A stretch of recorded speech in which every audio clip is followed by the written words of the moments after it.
So I'm sitting here with Professor Walter Veith here in Denmark. Thank you for coming to Denmark and wanting to do this interview. I've been watching some of your stuff, and you've been making some extensive stuff on the Roman Catholic Church and about the Jesuits.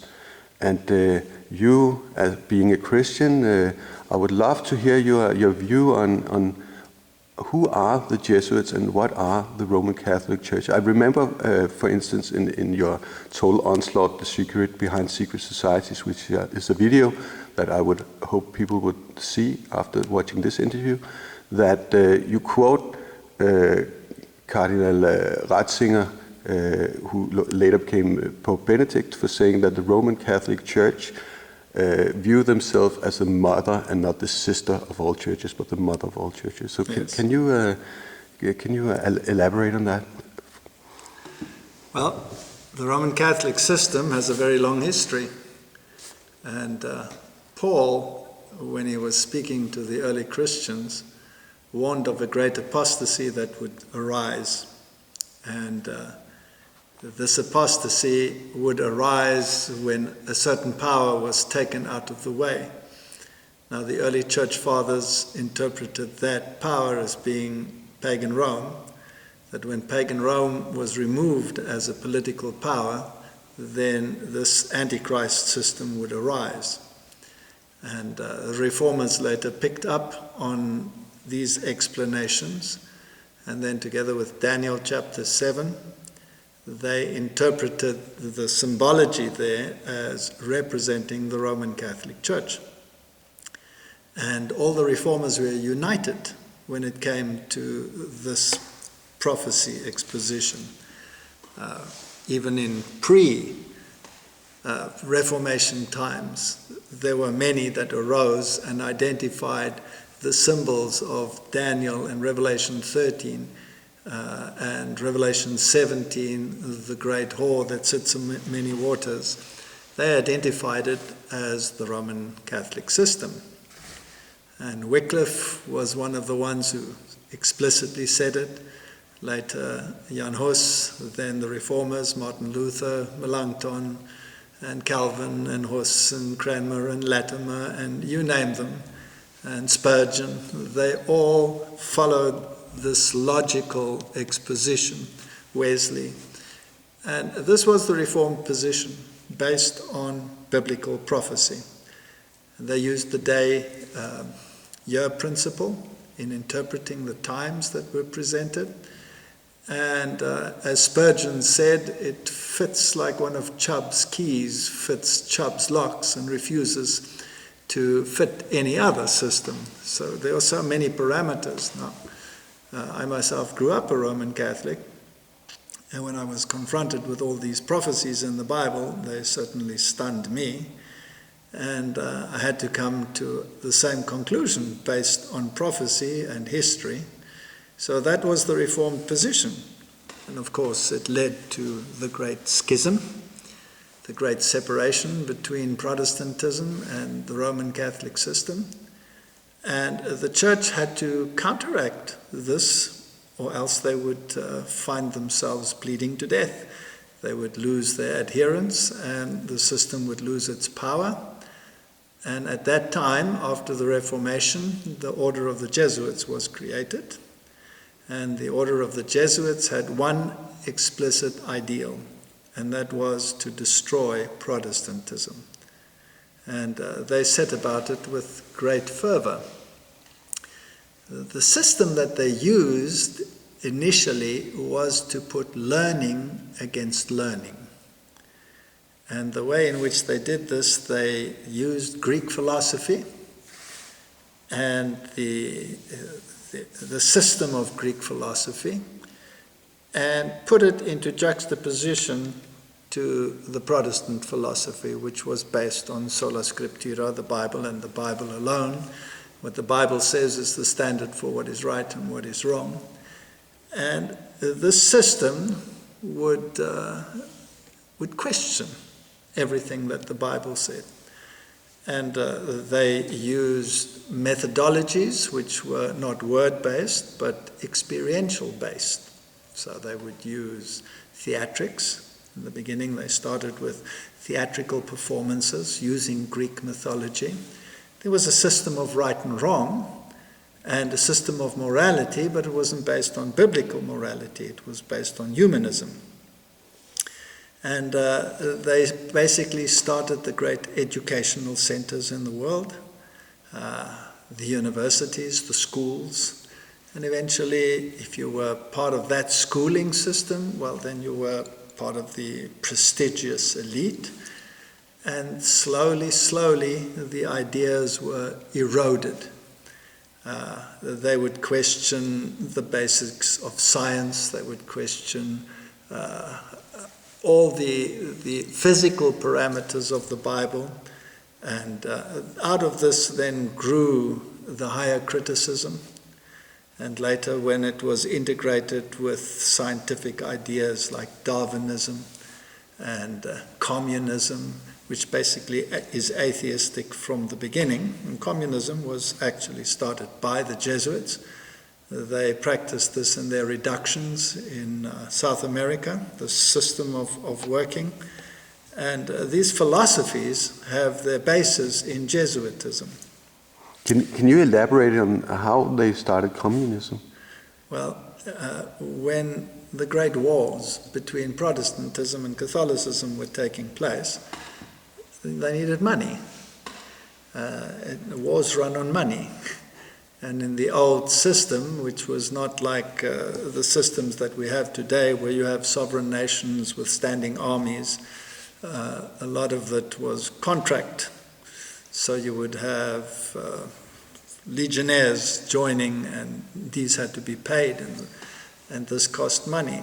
And that is when the Jesuits developed their systems in South America for shipping gold from South America in their Spanish galleons to Europe in order to pay for the wars that Spain was having with the Netherlands, and finance all of the wars in Europe against the reformers. And the history is actually quite fascinating, because the Protestants would have pirate systems to try and pirate these ships and confiscate the money and turn it against them. And it was very interesting how they operated. But in order to dig up the gold, and in order to make the financial situation possible, they used the Indians basically as slave labor, and they would pay them with a pittance, and they would use the newly discovered cocaine plantations in order to enable them to climb the heights that were needed to gain access to the gold mines, etc. And there they developed this system of using the populace to work basically for the state, which was the Jesuit order, which controlled the governments that were being established. And this is how they developed it. Do you still think that they are controlling governments? Well, if you just do a little bit of a search and find out who are the great speechwriters of the presidents of the world, you will find many a Jesuit in those ranks. And if you look at the political intrigues in the world, there is no doubt that the Jesuits are highly influential in running the affairs of state. So to this day, that is one of their methods. So when they started introducing the system of learning against learning, they would erode the Bible. And then the system of higher criticism, which would question, let's say, the relevance of the biblical flood, and whether it was real or whether it was not.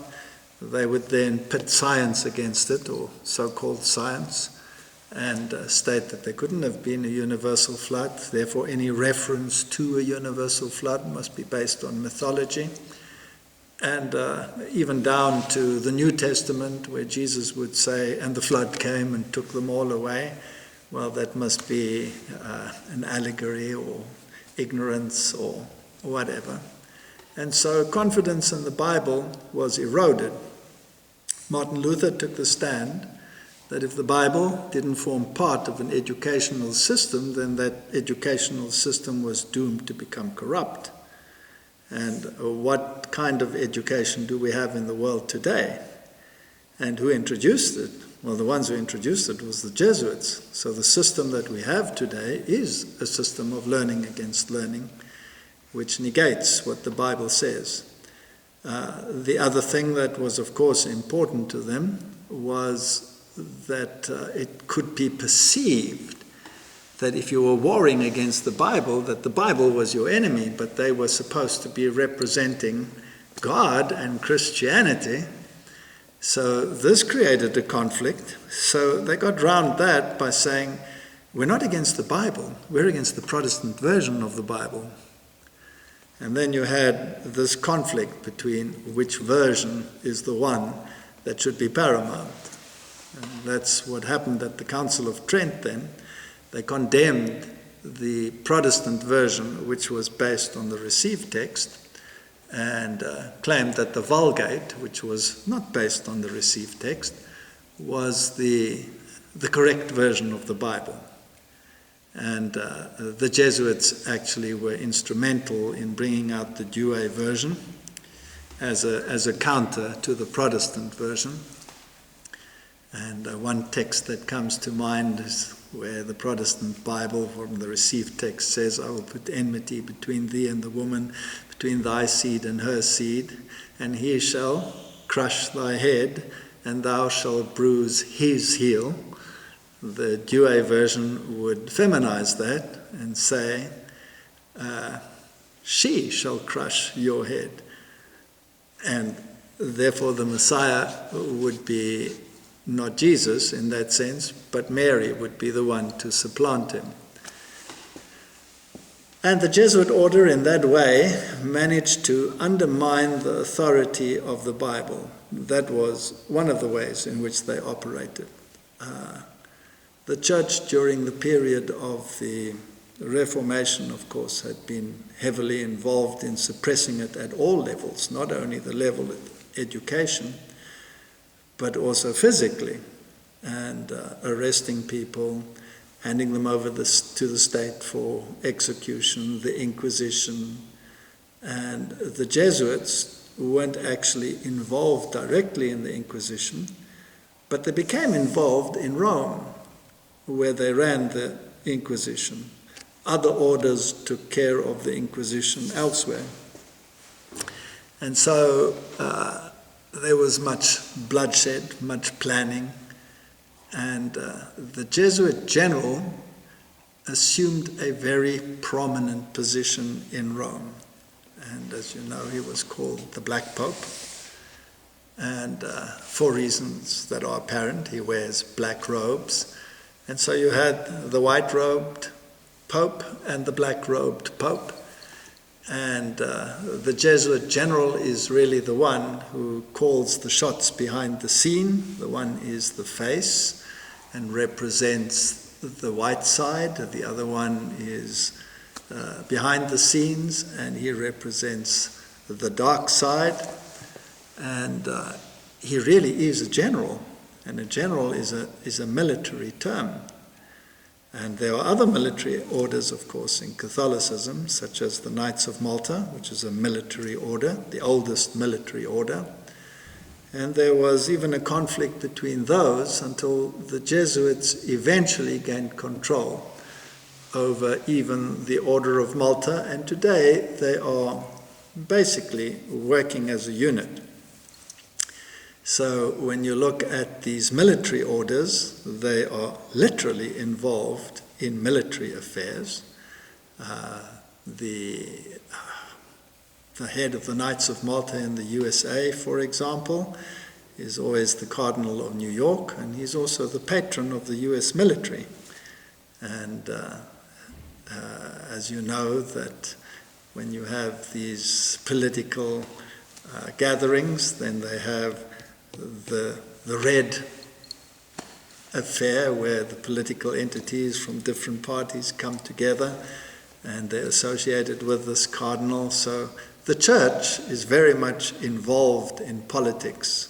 Yeah, and you have also, I think it was Jeremy Scahill who showed in a book that Blackwater, known later as the Academy and now XE, is also heavily involved with the Knights of Malta. They are seeing this as a holy war against Muslims. Yes, I mean, there are many orders that are involved in government activities. You have the Knights of Columbus.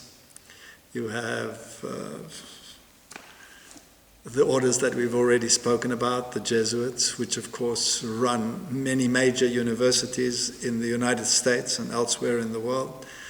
Georgetown University being one of them. There are many that run under the auspices of the church, but really behind the scenes are also controlled by the Jesuit order. And they set the tone for the thinking.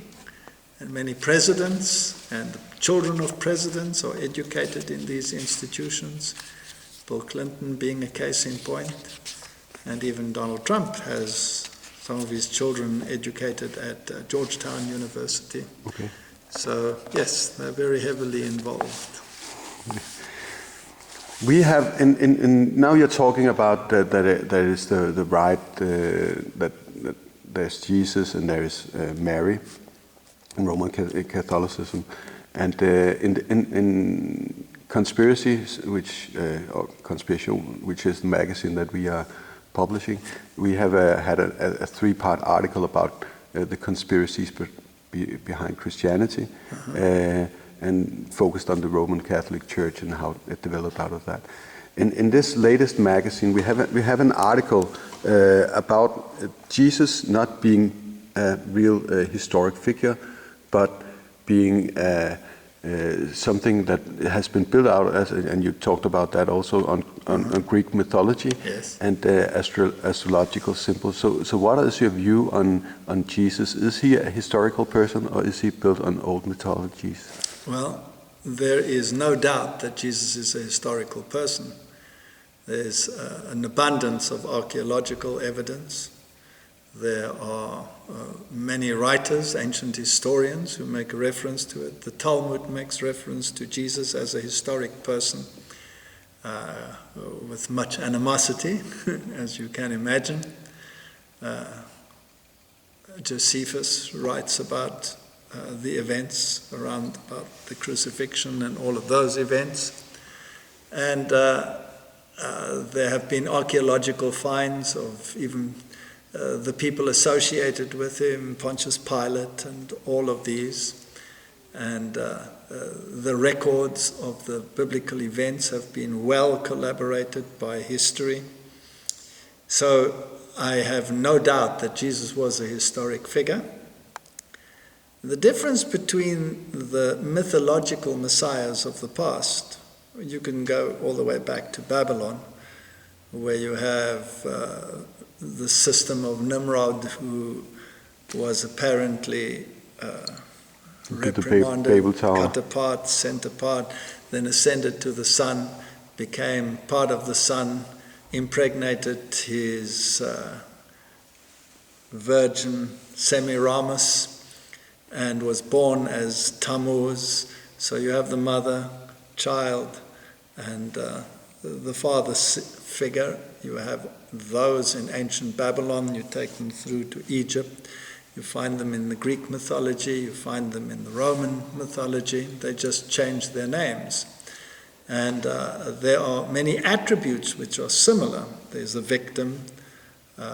Vishnu, for example, is depicted with holes in his hands and holes in his feet. But then the Bible is pretty explicit as to who the Messiah would be, what the attributes of the Messiah would be, and also prophetically when he would be born, and what the circumstances around his life and death would be. If you take Daniel chapter 9, it gives you the exact year when the Messiah would be anointed. And those prophecies, by the way, don't work unless you apply the day-year principles, which the Reformers did. And there is great consternation in many circles about these prophecies because you cannot refute them. And why can't you refute them? Because if you look back at how the Bible was put together, it was a Bible meeting in, I think it was it 391 in Nicaea, Yes. Where they put these testaments together. So why? Can you tell me why should we trust these scriptures? You see, the Roman Catholic Church claims that it gave us the Bible. Nothing could be further from the truth. They never gave us the Bible. The canon was established of the New Testament within the first 100 years after Christ, when there was no Catholic Church around. And the canon of the Old Testament was established 400 years before the New Testament era. So Catholicism, of course, adds other books, such as the apocryphal books. Now, if you look at the apocryphal books that were added to make the canon complete, as the Roman Catholics say, and you're anathematized, according to the Council of Trent, if you do not accept these books as genuinely part of the canon, well, then you come up with ridiculous notions like driving out demons with the gallbladder of a fish and worshipping objects. Jacob worshipped the top of his staff instead of, like the received text says, Jacob worshipped leaning on top of his staff. So there are so many ridiculous things, the worship of the dead, all of these issues, or the veneration of the dead, let's put it that way. You will find these in the apocryphal books, but these always come many centuries after the completion of the canon. So Rome never gave us a Bible in its canonical form. It corrupted the canonical form by giving us other versions, and in the 4th century they found the texts that came apparently from that era as more acceptable, like the Codex Vaticanus and the Codex Sinaiticus, which was found in 1844.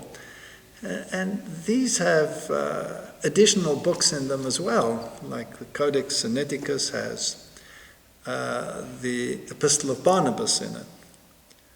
And the Epistle of Barnabas is pathetic, to say the least. And yet these manuscripts that contain such spurious documents are claimed to be, the best documents that there are. Most of the beginning of the Bible, most of the end of the Bible is completely missing. There is no book of Revelation in the Sinaiticus text, so how could you verify it and compare it to anything? The creation account isn't in there, so the beginning and the end of the Bible aren't present. Then the Epistle of Barnabas has the cross all walking by itself behind Jesus, and the cross talking and such, idiocy, such as things like those. It has animals changing, like the hyena and the weasel, giving birth through the mouth or changing their sex once they have given birth. I mean, it's such ridiculous rubbish, and yet these are considered the best documents. Now, if that's what Catholicism has added to the scriptures, then they should best have left it alone. So you do not agree that Christianity was set up as a control system to control people and control their minds? You think that the Reformation is actually the word, genuine, and the Protestants have the right word of... Well, I don't know how much of a study you've made of the Bible, but the Bible is actually an amazing book, written over millennia. And to find such harmony between books written over such a long period of time, to the law and to the testimony, if they speak not according to this word, they have no light in them, says Isaiah 8, verse 20. And now I could still envision somebody putting books together. But to put a book together that has historical data that is being corroborated by archaeology, even in the face of great opposition and even ridicule, to come up trumps every time, mentioning certain cities which the critics would say didn't even exist, and then they find them, mentioning the names and the period of reign of certain kings that the critics say never existed, and then they find them archaeologically.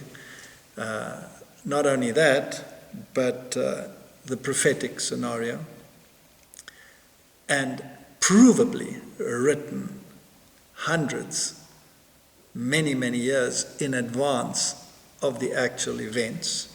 History written in advance to such an extent of accuracy, that must boggle the mind of many people. Then you have typology, where you have typological prophecy written into the stories of people's lives. I don't think the human mind is capable even of putting something like that together. It takes years and years of study to unravel it. I've read many, many books, and I've read many occult books and so-called channeled books, which are considered by humanity as, the ultimate in knowledge. And compared to the Bible, they are like garbage. There is no doubt that there is a divine aspect associated with the scriptures.